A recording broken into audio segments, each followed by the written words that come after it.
دو صوبوں میں انتخابات غیر آئینی ہوں گے، کوئی بھی نتائج تسلیم نہیں کرے گا، رانا ثناء اللہ۔ دھواں دار پریس کانفرنس۔ وفاقی وزیر داخلہ رانا ثناء اللہ نے کہا ہے کہ دو صوبوں میں الیکشن غیر آئینی ہوں گے، پنجاب اور خیبر پختونخوا کے انتخابات کے نتائج کوئی تسلیم نہیں کرے گا۔ عمران خان نے فساد پھیلانے کے لیے پنجاب، کے پی کی اسمبلیاں توڑیں، ملک بھر میں اکٹھے الیکشن کرائے جائیں۔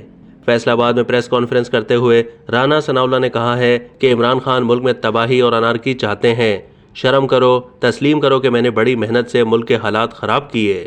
عمران خان کا دعویٰ جھوٹا ہے کہ ان کے قتل کا کوئی منصوبہ بنا تھا۔ عمران خان نے مایوسی میں صوبائی اسمبلیاں توڑیں۔ عمران خان نے یہ اقدام فساد پھیلانے کے لیے اٹھایا تھا، اس کے نتیجے میں ایسا الیکشن ہونے جا رہا ہے جو آئین اور قانون کے مطابق نہیں۔ یہ انتخابات ایک نئے بحران کو جنم دیں گے۔ دو صوبوں میں انتخابات نئے تنازع، فساد اور فتنے کو جنم دیں گے۔ کیئر ٹیکر سیٹ اپ کے تحت یہ الیکشن نہیں ہو رہے۔ ہماری یہ کوشش ہے کہ ملک میں ایک ساتھ الیکشن ہو، عوام ووٹ کی طاقت سے انتخابات میں اس فتنے کو مائنس کرے گی۔ رانا ثناء اللہ نے کہا ہے کہ عمران خان نے نازیبا الفاظ استعمال کیے۔ عمران خان نے آج مریم نواز کے خلاف گھٹیا زبان استعمال کی۔ ثابت ہو گیا مریم نواز اس کو بے نقاب کرنے میں کامیاب رہیں۔ عمران خان کو خطرہ ہے کہ مریم اس کو بے نقاب کر دے گی۔ عمران خان جتھوں کے ہمراہ جوڈیشل کمپلیکس پر حملہ آور ہوئے۔ عمران خان غنڈہ گردی اور دنگا فساد کر رہے ہیں۔ اگر سڑک پر حاضری لگنی ہے تو وہ گھر سے ہی حاضری لگوا دیتے۔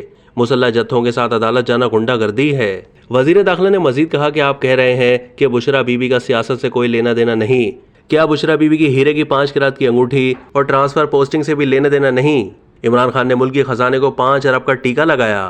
اب تک کے لیے اتنا ہی۔ مزید معلومات کے لیے ڈیلی جنگ کے یوٹیوب چینل کو سبسکرائب کیجیے۔